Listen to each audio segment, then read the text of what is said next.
The snowstorm struck the valley like a living thing, a wild white wall that drowned the mountains and devoured the roads. And through that storm staggered a girl whose breath had long turned to thin smoke, and whose steps had become erratic shadows on the drifting snow. Her name was Lily. But by the time she reached the edge of the lonely ranch that lay hidden between the pines, she felt more like a ghost than a girl, her dress torn at the hem, her legs bruised from stumbling through branches and icy roots, and her heart hammering with fear that the men chasing her were still close behind. She didn't know whose land she'd crossed onto. She only knew she needed shelter, just one place where the wind couldn't rip at her skin, where darkness didn't crawl behind her with boots and lanterns and threats. She couldn't outrun anymore. She found the barn by accident, a weathered structure leaning against the storm as if it had its own secrets to keep. And she pushed through the creaking doors and fell inside, collapsing into the warm rustle of hay and the soft nicker of a startled horse. She lay there gasping, one hand pressed against her ribs, the other trying to calm the trembling animal, whispering apologies even as her vision blurred. She didn't know she wasn't alone, didn't hear the heavy footsteps outside, didn't feel the faint tremble of the wooden boards beneath boots far larger than any she'd ever seen. Didn't realize until too late that the barn belonged to a man the whole valley called the Giant Cowboy, a man rumored to speak little, fight hard, and live entirely alone. His real name was Boone Hartley, and when he stepped inside, brushing snow from his coat and narrowing his eyes at the sight of a stranger, curled beside his horse, Lily's breath caught in her throat. Boone didn't speak at first, he just stared, tall as the doorway, broad-shouldered, rough-jawed. A man shaped by frontier storms and years of silence. But then his gaze softened as he noticed the bruises on her legs, the frostbite gnawing at her fingers, and the panic swimming in her eyes. "You're hurt," he said, his deep voice echoing through the barn like distant thunder. She tried to stand, to apologize, to promise she'd leave once the storm passed, but her knees buckled, and she fell again. And Boone knelt beside her, one steady hand catching her by the arm. "Someone's after you?" he asked. Her silence was enough. Outside, the wind howled, but beneath it, they both heard something else, distant shouting, faint but real, drifting across the snow. Lily's breath stuttered. She looked toward the barn door like a hunted creature. Boone exhaled slowly, thinking, weighing choices he had never expected to make. Then he looked down at her, not with suspicion, but with something fierce and protective flickering behind his eyes. He rose, moved to the entrance, and slammed the heavy door shut, sliding the thick beam into place. When he returned to her, he crouched down and spoke in a low, steady voice that brooked no argument. "If they ask," he said, "you're my wife now."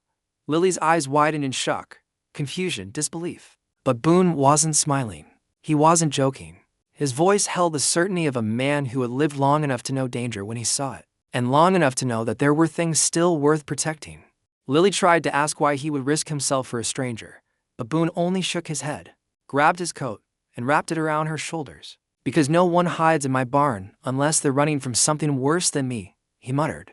Outside, boots crunched in the snow, voices grew louder, and Lily's heart pounded like a drum against her ribs. Boone rose to his full towering height, placed himself between her and the door, and prepared to meet whoever came. And in that moment, Lily realized she had stepped not into a barn but into the safest danger she had ever known.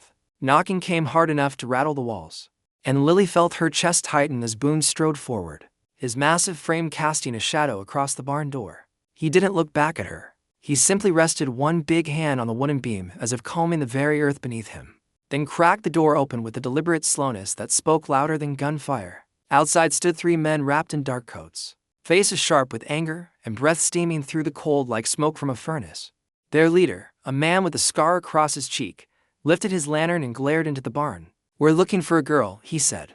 "Small thing. Red hair. Ran off. Troublemaker type." Boone didn't blink. "Ain't seen anyone pass through here," he said, voice low and steady as bedrock.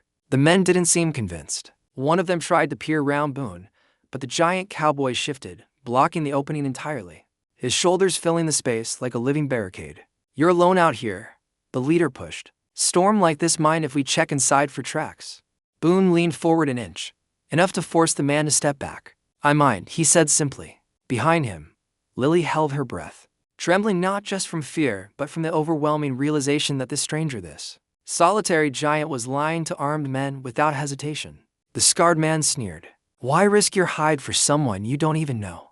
Boone's jaw flexed, and the answer came without pause. "My wife's asleep in the loft," he said.